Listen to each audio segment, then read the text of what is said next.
오늘은 믿음으로라는 제목으로 하나님의 말씀 선포하도록 하겠습니다. 우리가 이 말씀을 통해서 오늘 읽어봤었는데 이 제목이 딱 느껴지죠. 믿음으로.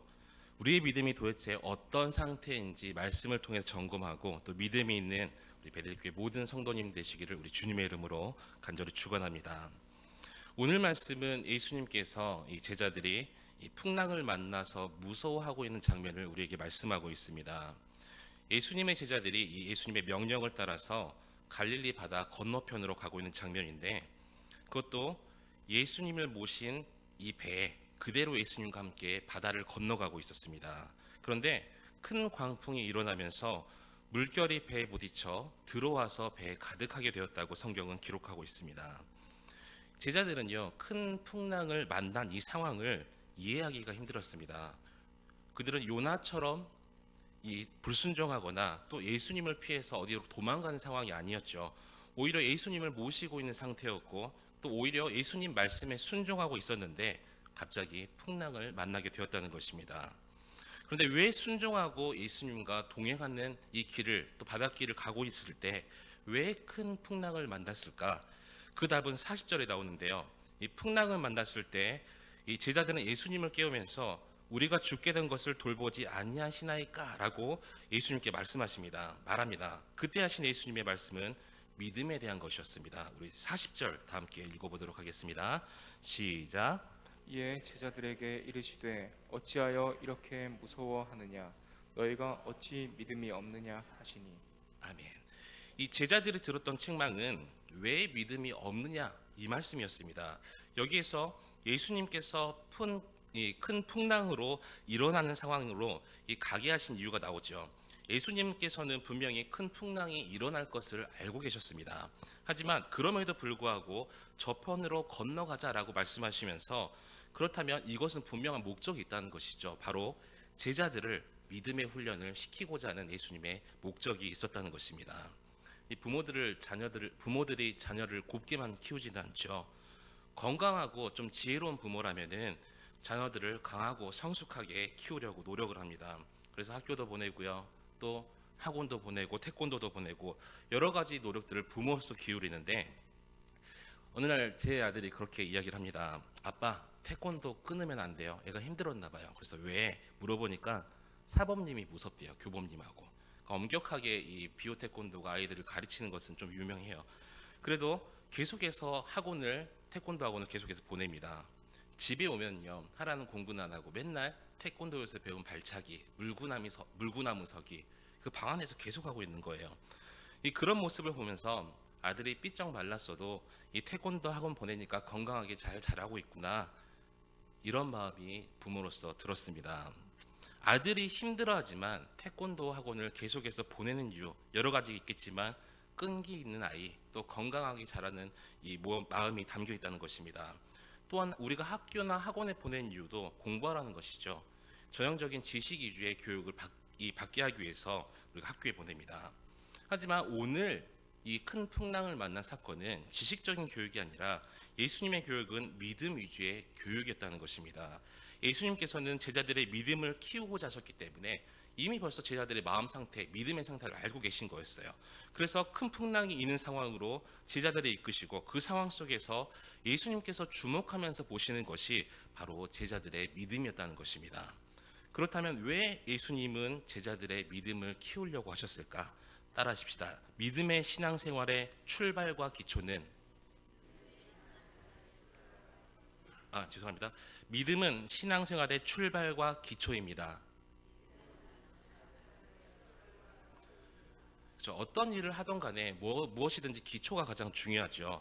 기초가 중요한데 바로 신앙생활의 기초와 출발이 믿음이라는 것입니다. 우리는 믿음으로 구원을 받고 또 하나님의 모든 응답과 은혜를 이 믿음의 그릇에 준비된 만큼 하나님의 은혜를 받게 되는데, 그래서 이 성경 말씀에 믿음 없이는 구원을 받지 못한다고 말씀을 하시죠. 또한 하나님이 영이시기 때문에 우리가 그 하나님을 눈으로 보면서 교제하는 것이 아니라 믿음으로 교제를 할 수 있다는 것입니다. 믿음으로요, 하나님께서 기뻐하시는 삶을 우리가 살아나갈 수가 있고 믿음으로 하나님의 일을 할 수 있고 그래서 믿음이 바로 중요한 것이고 예수님께서 제자들의 믿음을 훈련시키고자 하는 그 목적이 바로 여기 있다는 것입니다. 때로는 모든 것을 아시는 하나님께서 우리에게 우리가 살아가는 동안에 시련과 유혹들을 허락을 하시죠. 왜 그러실까요?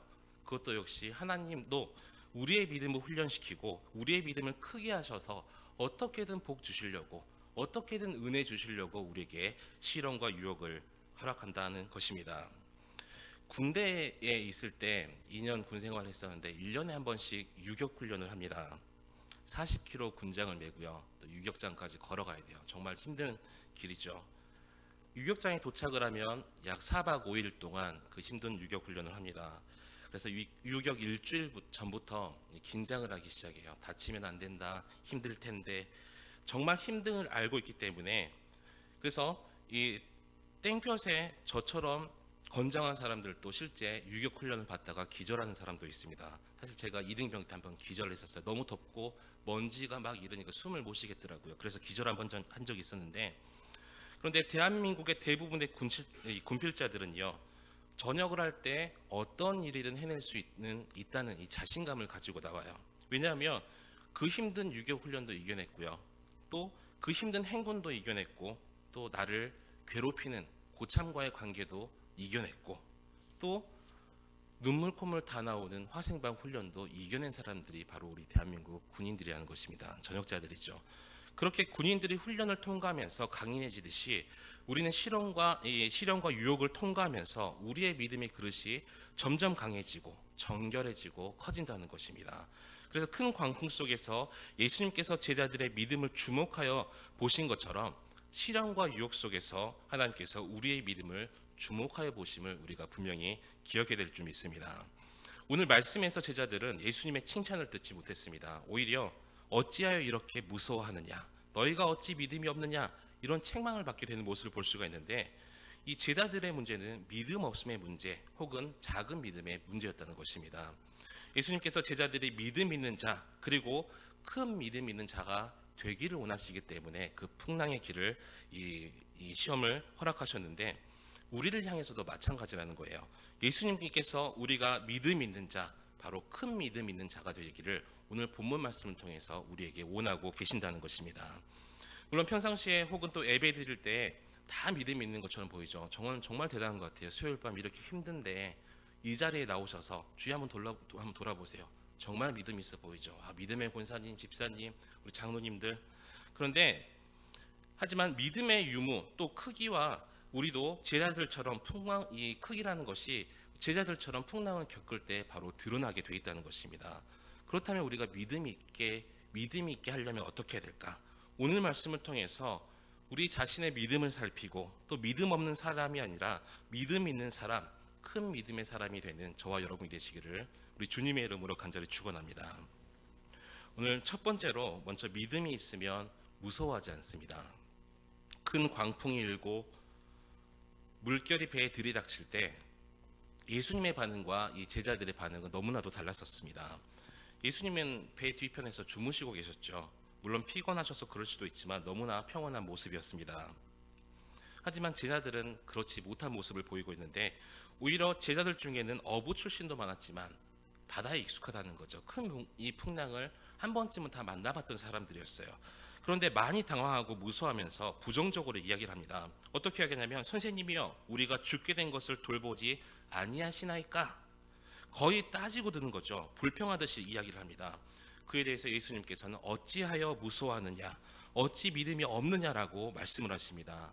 큰 광풍 속에서 시련 속에서 힘든 이 상황 속에서 무서워하는 것은 다른 것이 아니라 너네 바로 믿음이 없기 때문이야 라고 말씀하셨는데 믿음이 있으면 어떤 상황이라도 무서워하지 않는다는 것을 우리에게 말씀하고 있습니다. 다시 한번 40절 말씀 다시 한번 읽어보도록 하겠습니다. 시작. 이에 제자들에게 이르시되 어찌하여 이렇게 무서워하느냐 너희가 어찌 믿음이 없느냐 하시니. 그렇다면 왜 믿음이 있으면 무서워하지 않을까요? 먼저는 하나님의 돌보심을 믿기 때문이었습니다.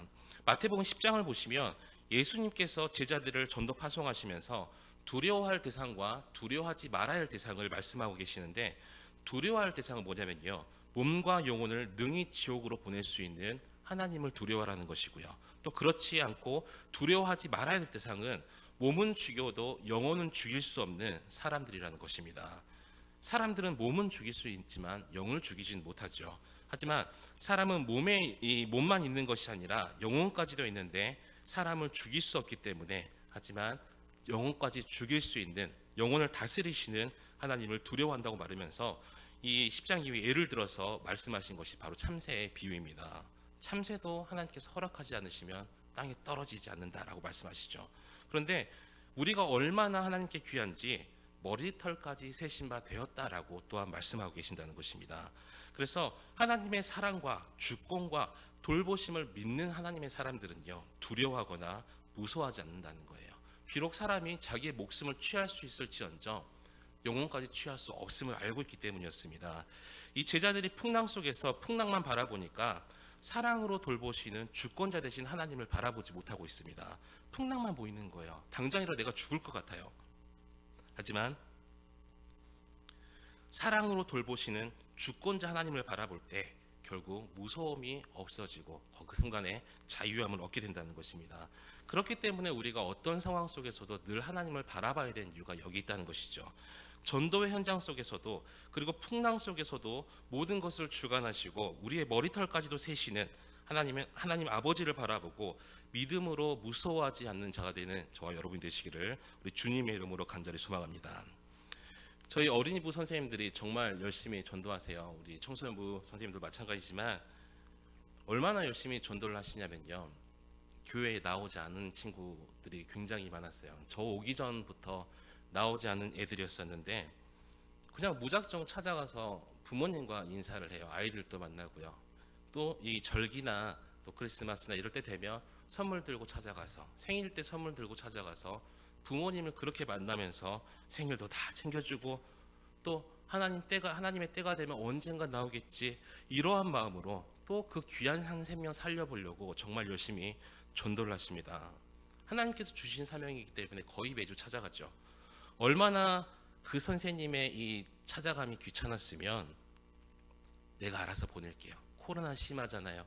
때가 되면 보낼게요. 이렇게 때로는 이 부모님들에게 차가운 말 또한 듣습니다. 전화하지 마세요.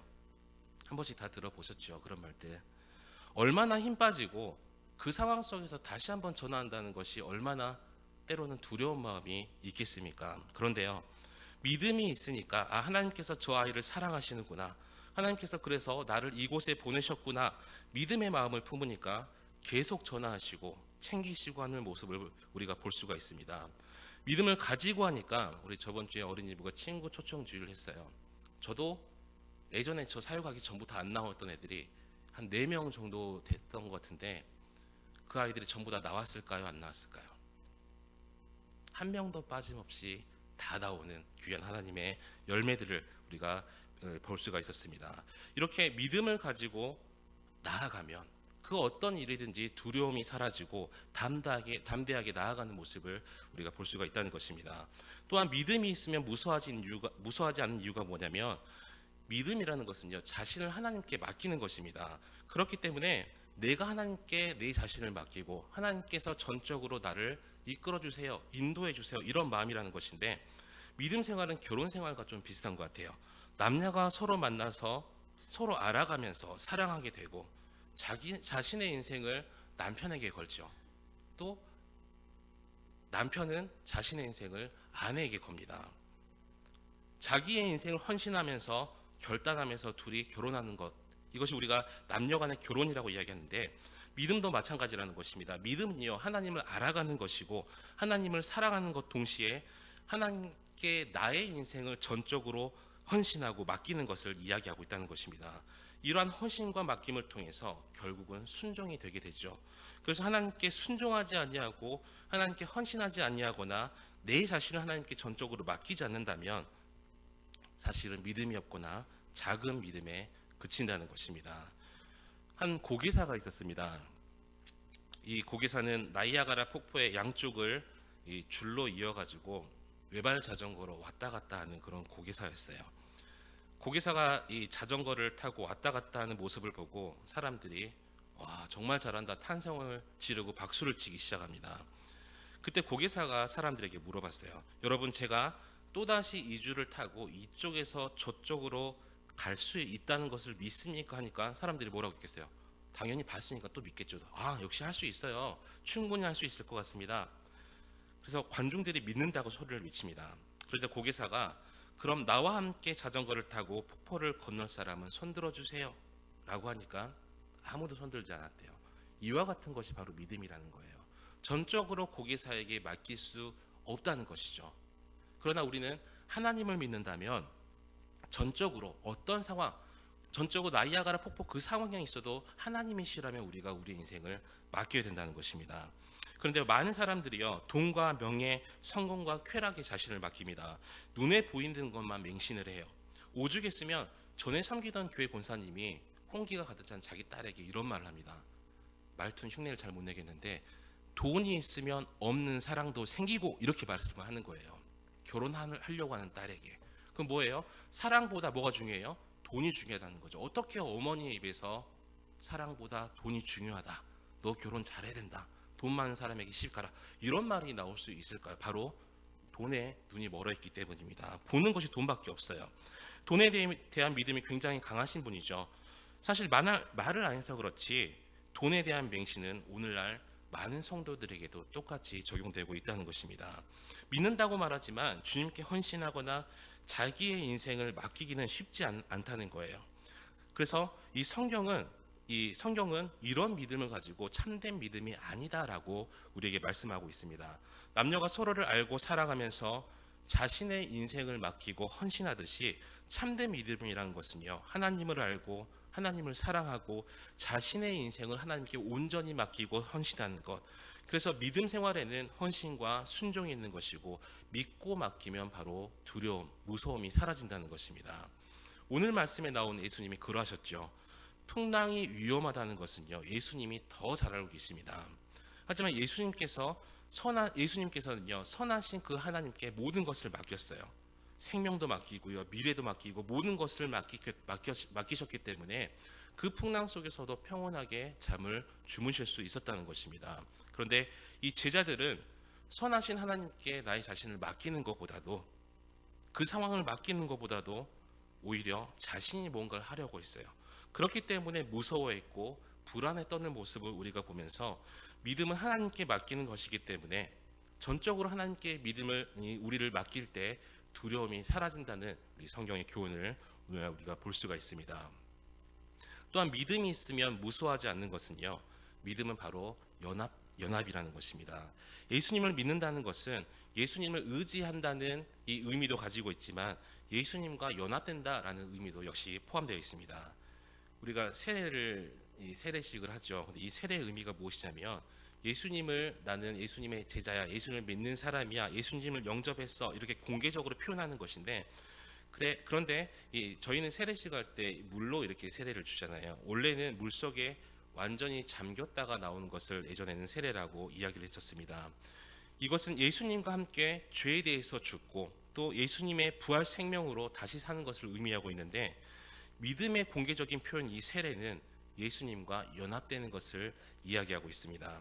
그렇기 때문에 예수님을 믿는다는 것은요, 예수님과 연합된다는 것을 이야기하고 예수님과 동행한다는 것을 의미하고 있습니다. 그래서 우리가 예수님과 연합되어 있기 때문에 예수님의 십자가의 의로 우리도 의롭다 인침을 받는 것이고, 예수님의 부활 생명이 바로 우리에게도 있어서 우리가 죽어도 하늘에 소망을 두고 저 천국에 가는 것이 바로 연합되어 있기 때문이라는 것입니다. 그래서 예수님과 연합하고 예수님의 영인 성령으로 충만한 상태라면 어떤 이 상황이 와도 우리가 두려움에 떨지 않고 담대하게 나갈 수 있음을 오늘 본문은 우리에게 말씀하고 있습니다. 이 사도행전을 보시면 성령 충만한 제자들의 특징을 기록하고 있습니다. 그것이 뭐냐면 바로 담대함이라는 거예요. 이 사도행전의 예수님의 제자들이 전도할 때 예수님을 믿어주세요, 이렇게 전도하는 것이 아니라 주 예수를 믿으라, 그래하면 너와 내 집이 구원을 받으리라 라고 선포하는 모습을 볼 수가 있습니다. 그들은 전도나 이 전도지를 나눠주고 전도 이 선물을 주면 고마워하고 받지 않으면 상처받고 이런 식의 전도하는 것이 아니라 이 제자들의 전도는 담대했다는 거예요. 그 이유는 바로 예수님의 영인 성령으로 충만했기 때문에 어떤 상황, 이 전도의 상황 속에서도 무서워하지 않고 담대하게 나아갈 수 있다는 것입니다. 이 십자가형이 AD 315년에 폐지가 됐습니다. 이유는 로마인들조차도 이 십자가 형벌이 얼마나 잔인하고 끔찍한 이 비인간적인 방법이라는 것을 알았기 때문에 십자가형을 폐지를 했어요. 근데 예수님께서는 그 십자가를 자원해서 지셨습니다. 왜냐하면 그것은 예수님의 마음과 영이 담대했음을 우리가 알 수 있습니다. 우리 겟세마네 기도를 보시면 예수님의 마음이 그때 당시에 괴로워 죽을 지경이 되셨지만 기도를 마치신 이후에 뭐라고 말씀하시냐면 일어나 함께 가자라고 말씀을 하십니다. 예수님의 마음이 이 마음과 영이 그만큼 담대했다는 것이죠.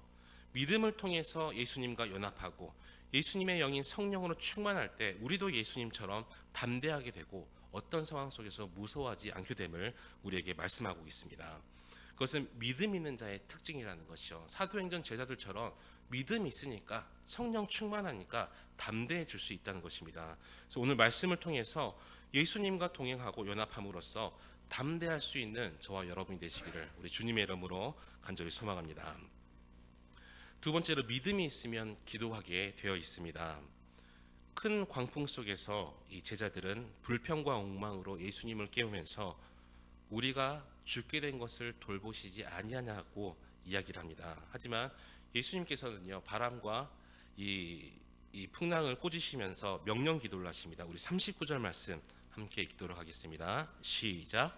예수께서 깨어 바람을 꾸짖으시며 바다더러 이르시되 잠잠하라 고요하라 하시니 바람이 그치고 아주 잔잔하여지더라. 아멘. 큰 광풍을 만났을 때 믿음이 없으면 낙심하고 침체되거나 또 불평하고 하나님을 원망하게 됩니다. 반대로 믿음이 있으면 그 풍랑을 만날더라도 기도하게 되어 있다는 거죠. 예수님은 전혀 낙심하거나 침체이 되거나 제자들처럼 원망하고 불평하고 그 상황에 대해서 놀라고 무서워하시는 게 아니라 오히려 바다를 꾸짖으시면서 바다에게 명령하십니다. 잠잠하고 고요하라. 그리고 그 말씀에 바람이 아주 잔잔하여졌다라고 성경은 기록하고 있습니다. 이러한 기도의 출발은 바로 믿음이라는 것이죠. 하나님께서 분명히 이 사건, 이 문제들을 해결해 주실 거야라는 믿음이 있기 때문에 기도를 하는 거예요. 마가복음 5장에 나오는 이 12해 동안 혈루증을 앓고 있는 여자도 마찬가지죠. 그 여자는요 많은 의사들에게 자신의 병을 보였어요. 또 괴로움을 많이 가졌었고 가진 것을 전부 다 허비할 정도로 이 병 치료를 위해서 모든 것을 다 쏟아부었었습니다. 그런데 아무런 효험도 없고 도리어 더 병이 중해졌습니다. 그러던 중에 예수님의 소문을 듣고 예수님의 옷에 손만 대어도 구원을 받겠다. 나 치료받을 수 있어. 이 마음이 들었던 거예요. 그래서 예수님이 뒤로 가서 옷가를 만지고 병으로부터 구원을 받았습니다. 2달 전인가요? 새벽 기도를 이제 나와야 돼서 전 항상 새벽 기도 나오기 전에 씻고 나오거든요. 이제 머리가 짧아서 그런 것도 있고 머리가 떡지고 막 그렇잖아요. 그래서 씻고 나오는데 씻으려고 하다가 갑자기 목이 사례에 걸려서 기침을 크게 했어요. 근데 고개가 뒤로 확 젖혀지면서 이 목에 심한 담이 온 것처럼 목을 움직일 수가 없더라고요. 근데 그날이 수요일 새벽이었었는데 그래서 이제 수요일 기도의 말씀을 듣고 우리 기도의 시간을 갖지 않습니까? 첫 번째, 두 번째, 세 번째. 이 수요일 기도의 시간에 딱 저 자리에 앉았습니다. 이혜정 권사님, 최성희 장로님 바로 앞자리에 앉아서 기도하려고 하는데 기도가 나오질 않아요. 너무 아파가지고 이 목이 계속 얼얼하고 조금만 움직여도 너무나 아프고 그래서 목사님께서 말씀을 붙잡고 기도하시겠습니다. 주여 하는데 기도가 나오질 않습니다. 어떤 기도를 해야 될까 아무런 이 생각도 나지 않고 그래서 그때 목을 붙잡고 기도를 했습니다. 하나님 저 죽을 것 같아요. 이대로 사역할 수가 없습니다. 이거 심해지면 어떻게 사역합니까? 하나님 만져주고 회복시켜 주시옵소서. 하나님 그럴 줄 믿습니다 하고 기도하고 있는 순간에 갑자기 이 뒷목이 뜨거워지기 시작하는 거예요. 저는 이혜정 권사님 뒤에서 손을 만져주신 줄 알았어요. 제 목 잡고 있으니까. 뜨거워지면서 그 순간 정말 거짓말처럼 하나도 안 아픈 하나님께서 치유해 주신 줄 믿습니다. 그 즉시 나아버린 거예요. 자, 이처럼 믿음으로 기도하면요 치료받고요. 또 믿음으로 기도할 때 문제가 해결받고요. 구원받겠다는 믿음이 있어야 된다는 것입니다. 기도하면 내 문제가 반드시 해결되고 기도하면 나에게 불어닥친 그 광풍이 가라앉을 것이라는 믿음이 우리에게 있어야 된다는 것인데, 그 믿음이 있어야 바로 기도가 나오기 시작합니다. 그래서 믿음이 있으면 기도의 사람이 된다는 것인데, 그 믿음이 있다는 것은요, 이미 하나님께서 그 기도를 응답해 주셨다라는 증거이기도 한다는 거예요. 우리 할아버지나 이 할머니들이 이 설날에 손자가 오기 전에 어디부터 가죠? 은행부터 가죠. 그래서 새 돈을 뽑아서 이 손자들 세배할 때 주려고 미리 돈을 찾습니다. 그래서 손자 손녀들이 세배를 하면 이 준비했던 세뱃돈을 주시지요. 근데 어떤 할머니 할아버지도 그래 세배했으니까 내년에 줄게라고 하시는 분은 없습니다. 그렇죠. 미리 예비해 주신 은혜들이 다 있다는 거예요. 우리가 이 학교 가서 소풍 가면은 초등학교 때 가장 많이 했던 놀이가 보물찾기였어요. 소풍 가면 이 보물찾기를 하는데 선생님들이 이미 보물 쪽지를 숨겨 놓아요. 우리는 가서 뭐 하기만 하면 돼요? 찾기만 하면 되죠. 구하기만 하면 된다는 거예요. 근데 선생님들이 너 찾았으니까 내가 졸업할 때 줄게, 이렇게 말씀하시는 학교 또 선생님은 단 한 명도 없다는 것입니다. 마찬가지로 우리가 기도할 때 하나님께서 이미 응답을 예비해 놓으셨기 때문에 우리에게도 기도할 마음과 하나님께서 미리 주시는 거, 나 이렇게 예비했어, 그러니까 너 기도해, 너 구해, 이런 소원과 생각들을 우리에게 품게 해주시는 거예요. 그래서 기도해야겠다는 믿음과 생각, 그리고 기도하고 싶다는 소원과 영감이 들면 반드시 기도할 때 믿음의 확신을 가지고 기도하시라는 겁니다. 더 나아가서 우리가 응답의 확신을 가지고 기도를 할 수 있는 것은 성경에 하나님께서 뭐라고 약속하시죠? 구하면 주시겠다고 약속을 하셨기 때문이에요. 그래서 우리가 기도할 때 응답의 확신을 가지고 기도해야 되고, 왜냐하면 방금 말씀드린 것처럼 기도하면 구하면 주신다고 약속하셨기 때문에, 분명한 것은요, 믿음이 있을 때 분명히 우리가 기도한다는 것입니다. 믿음이 있어야 기도할 수 있어요. 에스겔서 36장을 보시면 하나님께서 에스겔을 통해 이스라엘을 회복에 대해서 약속을 하시는 장면이 나옵니다. 그런데 마지막 부분에 하나님께서 약속하셨음에도 불구하고 그래도 이루어 주기를 구해야 된다고 에스겔서에 말씀하십니다. 우리 에스겔서 36장부터 37절, 38절 우리 함께 읽도록 하겠습니다. 시작. 주 여호와께서 이같이 말씀하셨느니라. 그래도 이스라엘 족속이 이같이 자기들에게 이루어 주기를 내게 구하여야 할지라. 내가 그들의 수요를 양떼같이 많아지게 하되 제사들을 양떼 곧 예루살렘이 정한 절개의 양 무리같이 황폐한 성읍을 사람의 때로 채우리라.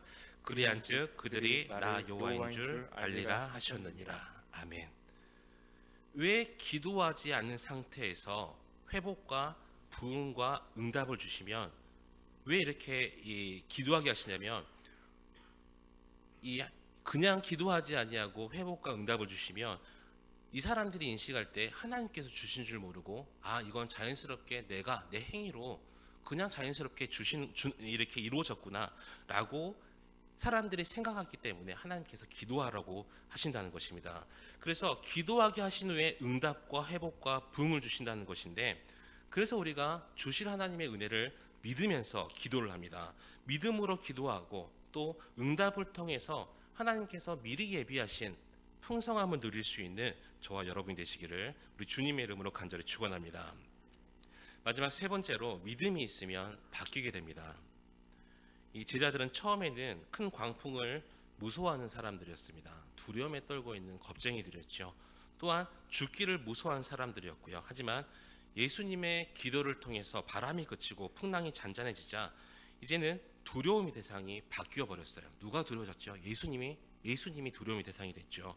이제는 예수님이 누구이기에 바람과 바다도 순종한가라고 하면서 예수님을 두려워할 줄 아는 사람들이 되었다는 것입니다.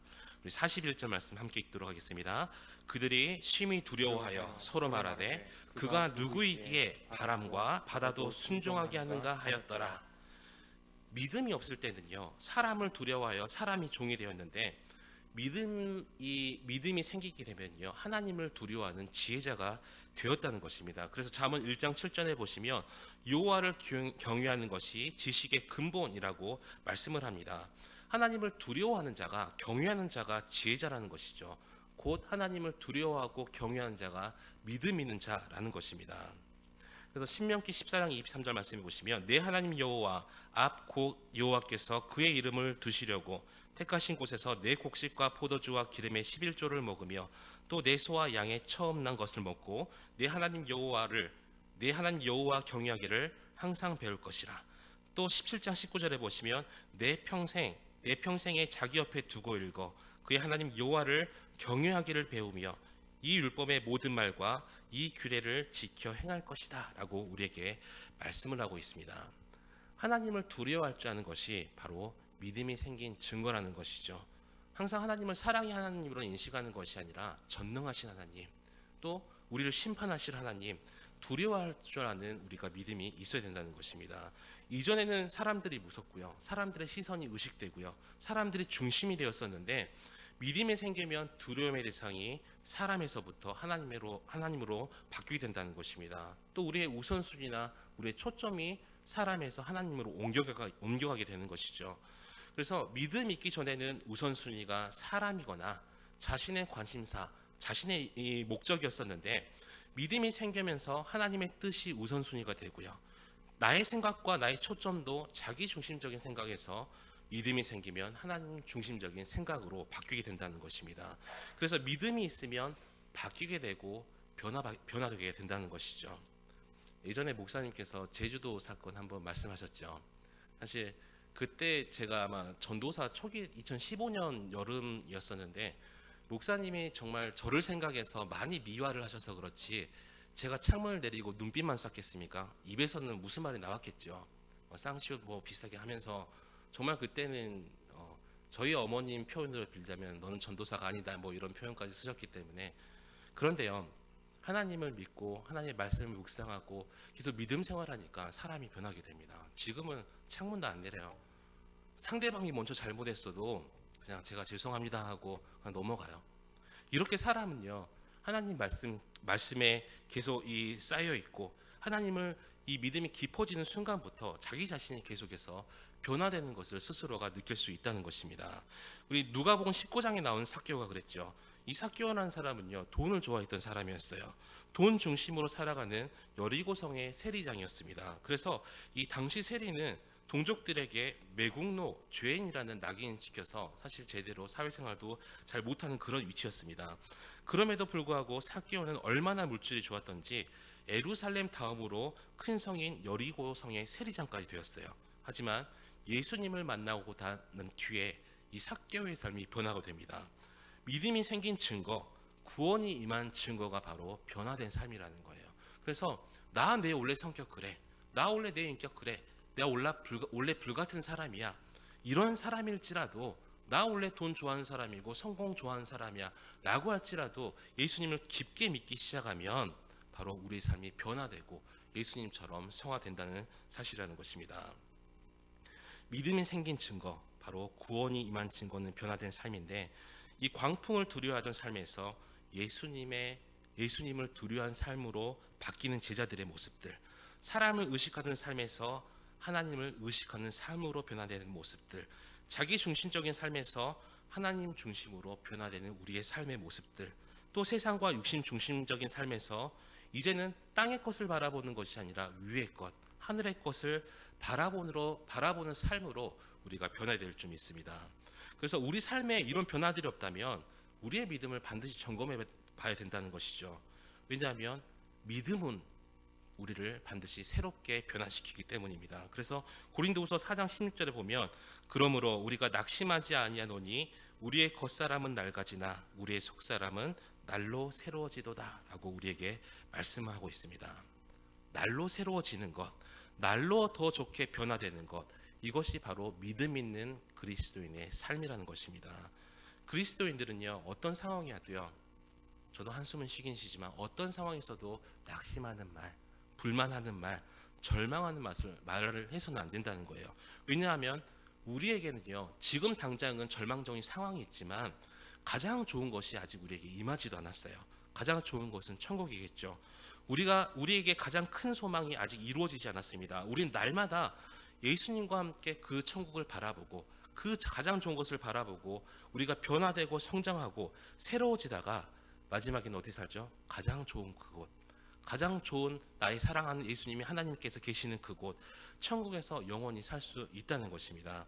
그래서 믿음의 사람은요, 소망의 사람이라는 것이고 꿈의 사람이라는 것이고 낙심과 절망을 오히려 이긴 사람이 바로 믿음의 사람입니다. 그래서 과거에 안주하는 것이 아니라 하나님의 말씀으로 성령으로 날마다 거룩한 모습으로 변화되고 더 발전하고 변하는 저와 여러분이 되시기를 우리 주님의 이름으로 간절히 축원합니다. 말씀 맺도록 하겠습니다. 예수님께서는 큰 바다의 이 광풍이 있는 바다로 제자들을 인도하셨습니다. 오늘날 우리도 큰 광풍 속에 우리를 인도하시죠.